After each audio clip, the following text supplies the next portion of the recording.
আরাফার দিন সকাল হতে কুরবানির পরের 3 দিন পর্যন্ত বা 1 তারিখ থেকে কুরবানির 13 তারিখ পর্যন্ত তাকবীর পাঠ করতেন।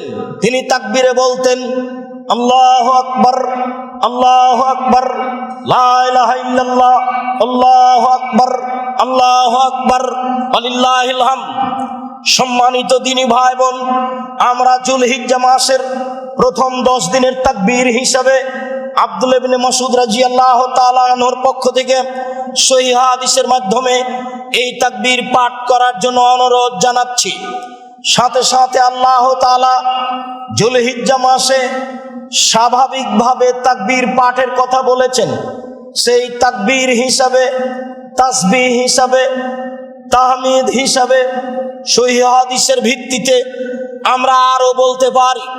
সামরা ইবনে জুনদুব রাদিয়াল্লাহু তাআলা আনহু বলেন, রাসূল সাল্লাল্লাহু আলাইহি ওয়াসাল্লাম বলেছেন, আফজালুল কালামে আরবাউন, 4টি তাসবিহ সবচেয়ে উত্তম। সুবহানাল্লাহ, আলহামদুলিল্লাহ, লা ইলাহা ইল্লাল্লাহ, আল্লাহু আকবার। সামরা ইবনে জুনদুব রাদিয়াল্লাহু তাআলা আনহু বলেন, রাসূল সাল্লাল্লাহু আলাইহি ওয়াসাল্লাম বলেছেন, আহাবুল কালামে ইলাল্লাহি আরবা, আল্লাহর নিকটে সবচেয়ে প্রিয় পছন্দনীয় তাকবীর হচ্ছে 4টি। সুবহানাল্লাহ, আলহামদুলিল্লাহ, লা ইলাহা ইল্লাল্লাহ, আল্লাহু আকবার। আবু হুরায়রা রাদিয়াল্লাহু তাআলা আনহু বলেন, রাসূল সাল্লাল্লাহু আলাইহি ওয়াসাল্লাম বলেছেন, লান আকুলা সুবহানাল্লাহ, আলহামদুলিল্লাহ, লা ইলাহা ইল্লাল্লাহ, আল্লাহু আকবার আহাব্বু ইলাইয়া মিম্মা তালাত আলাইহি শামস। আমি নিজে, রাসূল সাল্লাল্লাহু আলাইহি সাল্লাম বলেন, আমি নিজে বলি আমার কাছে পছন্দনীয় যে সারা পৃথিবীর চেয়ে উত্তম, সারা পৃথিবীতে যা কিছু আছে, যার উপরে সূর্য উঠে, এই বিশাল পৃথিবীর চেয়ে উত্তম হচ্ছে যে আমি বলি সুবহানাল্লাহ, আলহামদুলিল্লাহ, লা ইলাহা ইল্লাল্লাহ, আল্লাহু আকবার। রাসূল সাল্লাল্লাহু আলাইহি ওয়াসাল্লাম একদা বললেন, খুজু জুন্নাতাকুম কালু কাদ হাজারা আদুবুন। একদা তিনি বললেন, তোমরা বিপদ থেকে বাঁচার জন্য ঢাল গ্রহণ করো। সাহাবীগণ বললেন, ঢাল গ্রহণ করব মানে? শত্রু কি চলে এসেছে যে বাঁচার কথা বলছেন, বাঁচার জন্য প্রস্তুতি নিতে বলছেন? কালালা, তিনি বললেন, না, শত্রু চলে আসেনি, আমি তোমাদেরকে জাহান্নাম থেকে বাঁচার জন্য বলছি, জাহান্নাম থেকে বাঁচার জন্য ঢাল ধরতে বলছি। অতএব জাহান্নাম থেকে বাঁচার জন্য বলো, কুলু, বলো সুবহানাল্লাহ, আলহামদুলিল্লাহ, লা ইলাহা ইল্লাল্লাহ, আল্লাহু আকবার। ফাইন্নাহুন্না ইয়াতিনা ইয়াউমাল কিয়ামা মুজান্নাবাতুন ওয়া মুআক্কিবাতুন ওয়া হুন্নাল বাকিয়াতুস সালিহা। এই 4টি তাসবিহ হচ্ছে মানুষকে সামনের দিক থেকে জাহান্নাম থেকে বাঁচার মাধ্যম, মানুষকে পিছন দিক থেকে জাহান্নাম থেকে বাঁচার মাধ্যম। এই 4টি তাসবিহ হচ্ছে স্থায়ী শতামল, এই 4টি তাসবিহ হচ্ছে স্থায়ী শতামল, এই 4টি তাসবিহ হচ্ছে স্থায়ী শতামল, যা আল্লাহর নিকটে সবচেয়ে প্রিয়, যা আল্লাহর নিকটে সবচেয়ে উত্তম। সম্মানিত দিনী ভাই বোন, আমরা বিষয়টি খুব ভালোভাবে স্পষ্ট করেছি বলে আশাবাদী। এরপরে আপনাদের কাছে আমরা পেশ করতে চাই যে আমরা তাকবীর হিসাবে কি বলতে পারি। আবু হুরায়রা রাদিয়াল্লাহু তাআলা আনহু বলেন, রাসূল সাল্লাল্লাহু আলাইহি ওয়াসাল্লাম বলেছেন, কালেমাতানে, 2টি শব্দ, খাফিফাতান আলাল লিসানে, উচ্চারণে একেবারে হালকা, সাকিলাতানে ফিল মিজানে, দাঁড়ি পাল্লায় খুব ভারী, হাবিবাতানে ইলার রহমানে, আল্লাহ রহমানের নিকটে অতীব প্রিয়। তা হচ্ছে সুবহানাল্লাহি ওয়া বিহামদিহি সুবহানাল্লাহিল আযীম। এই 2টা তাসবিহ বিচার মাঠে নেকির পাল্লায় সবচেয়ে ভারী আমল হিসাবে গণ্য হবে। একাধিক দিন অন্য অন্য সময়ে বলেছি, দাড়ি পাল্লায় সবচেয়ে ভারী আমল হচ্ছে সদাচরণ, ভালো আচরণ। আর দাড়ি পাল্লায় সবচেয়ে ভারী আমল হলো সুবহানাল্লাহি ওয়া বিহামদিহি সুবহানাল্লাহিল আযীম। সম্মানিত দিনী ভাই বোন, আমরা যুলহিজ্জার প্রথম দশকের তাসবিহ তাহলিল জিকির আজকারের কথা বলছিলাম। এই হচ্ছে সিয়াম, এই হচ্ছে তাসবিহ, এই হচ্ছে তাকবীর, এই হচ্ছে তাহমিদ। আল্লাহর প্রশংসা করা, আল্লাহর বড়ত্ব বর্ণনা করা, আল্লাহকে পবিত্র বলে ঘোষণা করা, আল্লাহ ছাড়া কোনো মাবুদ নাই এই বলে ঘোষণা করা। সম্মানিত দিনী ভাই বোন, আমরা আপনাদেরকে বিনীত অনুরোধ জানিয়ে বলছি, জাহান্নাম থেকে বাঁচার লক্ষ্যে পৃথিবীতে সফলতায় পাওয়ার আশায় নিয়মিত তাসবিহ তাহলিল করি। বিশেষভাবে যুলহিজ্জা মাসের প্রথম থেকে নিয়ে একটানা 10 তারিখ 13 তারিখ পর্যন্ত সিয়াম পালন করব। তাসবিহ, তাকবীর, তাহলিল, সুবহানাল্লাহ, আলহামদুলিল্লাহ, লা ইলাহা ইল্লাল্লাহ, আল্লাহু আকবার বলবো। তবে এইগুলি কি জিকির? এইগুলিও জিকির, তবে জিকির আমরা আরো পেশ করতে পারি। তা হচ্ছে আমর ইবনে শুআয়ব রাদিয়াল্লাহু তাআলা আনহু তার পিতার মধ্যস্থতায় তার দাদা হতে বলেন যে রাসূল সাল্লাল্লাহু আলাইহি সাল্লাম বলেছেন, খায়রুদ দুআয়ে দুআ ইয়াউমে আরাফা, আরাফার দিনের দোয়া সবচেয়ে উত্তম দোয়া। ওয়া খায়রু মা কুলতু আনা, পৃথিবীতে সবচেয়ে উত্তম দোয়া যে দোয়া আমি বলেছি। আল আম্বিয়া মিন কাবলি, যে দোয়া পৃথিবীতে সকল নবী বলেছেন।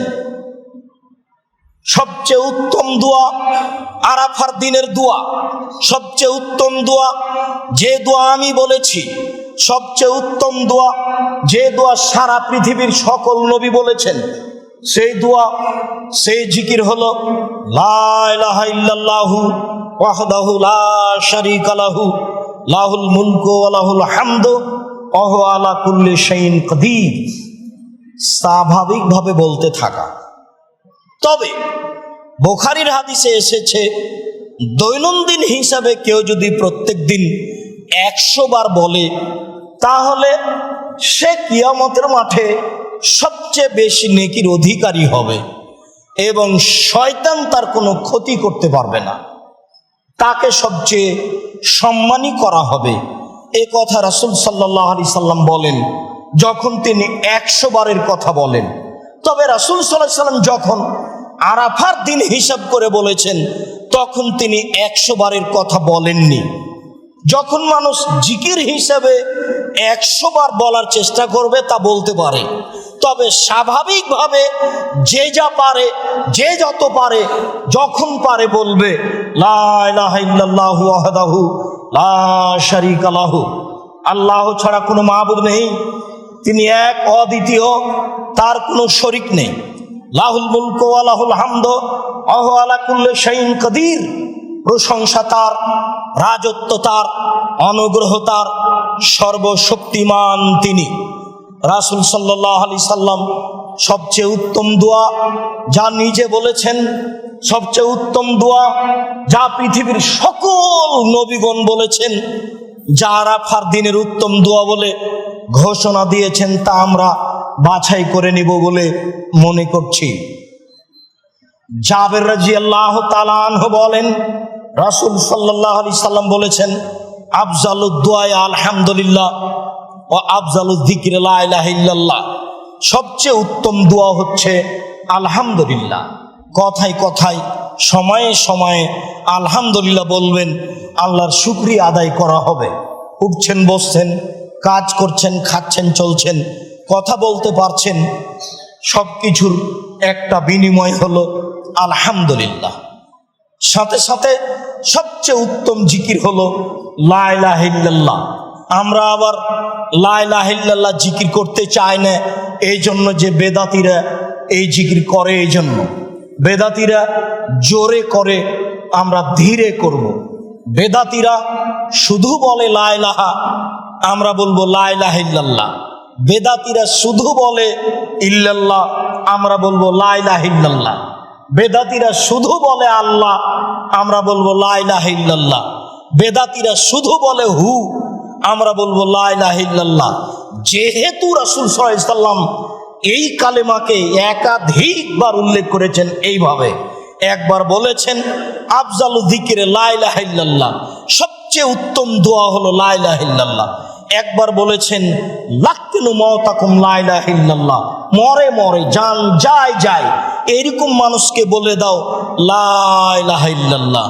একবার বলেছেন মান কানা আখিরু কালামিহি লা ইলাহা ইল্লাল্লাহ ফাদাখালাল জান্নাহ, মানুষের জীবনের শেষ কালেমা যদি লা ইলাহা ইল্লাল্লাহ হয় তাহলে সে জান্নাতে চলে গেছে।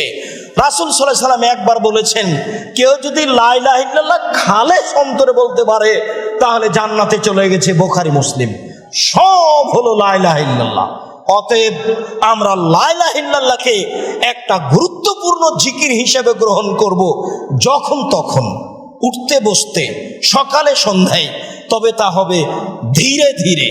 সম্মানিত দিনী ভাই বোন, আমরা যুলহিজ্জা মাসের প্রথম 10 দিনের করণীয় হিসাবে সিয়াম রোজাকে 1 নম্বরে রেখেছি, 2 নম্বরে তাসবিহ রেখেছি, 3 নম্বরে জিকিরের আলোচনা রেখেছি, 4 নম্বরে কিছু কথা। উম্মু সালমা রাদিয়াল্লাহু তাআলা আনহা বলেন রাসূল সাল্লাল্লাহু আলাইহি ওয়াসাল্লাম বলেছেন ইজা দাখালাল আশরু ওয়া আরাদা বাযুকুম আইজাহিয়া, যখন যুলহিজ্জা মাসের প্রথম 10 দিন চলে আসবে আর তোমাদের কোন ব্যক্তি কুরবানি করার ইচ্ছা পোষণ করবে, ফালা ইয়াখুযান্না শারান ওয়ালা ইয়াকলামান্না জফরান, সে যেন অবশ্যই অবশ্যই চুল না কাটে, সেজন্য অবশ্যই অবশ্যই নখ না কাটে। তাহলে যুলহিজ্জা মাসের চন্দ্র উঠার পূর্বেই চুলের ব্যাপারে, নখের ব্যাপারে প্রস্তুতি নিতে হবে। হাদিসের বিবরণে বোঝা যায় যে যে ব্যক্তি কুরবানি করবে, যেহেতু মালিক কুরবানি করে নিজের পক্ষ থেকে, পরিবারের পক্ষ থেকে, তখন সবাই নেকি পেয়ে যায়। যদিও হাদিসের ভাষায় বোঝা যাচ্ছে যে শুধু কুরবানি দাতা নখ কাটবে না, চুল কাটবে না, তবে অধীনস্থ ছেলে মেয়ে, আহাল পরিবার বিরত থাকাই উত্তম, ভালো হবে। আমরা সহিহ হাদিসের ভিত্তিতে সবাই নেকি পেয়ে যাবে এই কথা বলতে পারি না, তবে কুরবানি সবার পক্ষ থেকে হবে এ হাদিস সহিহ। মর্মে যিনি কুরবানি দিবেন তিনি তো জরুরিভাবে নখ কাটবেন না, চুল কাটবেন না, আগেই কেটে নেবেন। আহাল পরিবার ছেলে মেয়ের না কাটাই ভালো হবে। সম্মানিত দিনী ভাই বোন, কুরবানির পশু আমরা যেভাবে ব্যবহার করে থাকি, কুরবানির পশুর চামড়া যেভাবে সমাজে ব্যবহার হয়ে থাকে, তা মসজিদে, মাদ্রাসাতে, মক্তবে ব্যবহার করে থাকি, এইটুকু কতটুকু গ্রহণীয়? আলী রাদিয়াল্লাহু তাআলা আনহু বলেন আমারানি রাসূলুল্লাহ সাল্লাল্লাহু আলাইহি সাল্লাম আন আকুমা আলা বুদনাতি রাসূলিল্লাহ সাল্লাল্লাহু আলাইহি সাল্লাম, আল্লাহর নবী আমাকে বললেন আলী তুমি আমার এই কুরবানির পশুগুলির উপরে দাঁড়িয়ে থাকো, পাহারা দাও। আর আমাকে আদেশ করলেন ওয়ান আতাসাদ্দাকা বিলাহমিহা ও জলুদেহা ও আজিল্লাতেহা ফিল মাসাকিন, আর বলে দিলেন গোশত, চামড়া, শীত থেকে বাঁচার জন্য পশুর ব্যবহৃত বস্ত্র, রাজশাহী চাঁপাই নবগঞ্জের ভাষায় ঝুল, এইগুলি মিসকিনদের মাঝে বন্টন করে দেওয়ার আদেশ করলেন। বলে দিলেন গোশত বন্টন করে দাও, চামড়া বন্টন করে দাও। আর বললেন যে আল্লাহ উতিয়া আল জাযার মিনহা শায়ান, যে কসাই আমাকে গোশত রেডি করে দিয়েছে সেই কসাইকে গোশত থেকে কিছু দিব না, না দেওয়ার জন্য আদেশ করে দিলেন, এই সাবধান, যে কুরবানির গোশত রেডি করে দিয়েছে, জবে করে দিয়েছে, তাকে কুরবানির গোশত দিবা না। কুরবানির গোশত, কুরবানির পশুর চামড়া, কুরবানির গায়ের এই ঝুল, তাকে বিপদ থেকে ঠান্ডা থেকে বিরত রাখার বস্ত্র সব ফকির মিসকিনের মাঝে বন্টন করে দাও। তাহলে কুরবানির পশুর চামড়া ফকির মিসকিনের মাঝে বন্টন হবে, এটাই আদেশ। মর্মে আমরা কি কুরবানির পশু আমাদের লোকজন, বাড়ির আশেপাশের দরিদ্র মানুষেরা প্রস্তুত করে দেয়, জবে করে দেয়, তাদের কি দিতে পাবো না? তাদেরকে পারিশ্রমিক হিসেবে দিতে পাবো না, এটাই চূড়ান্ত। হকদার হিসাবে দিব, এটাও চূড়ান্ত।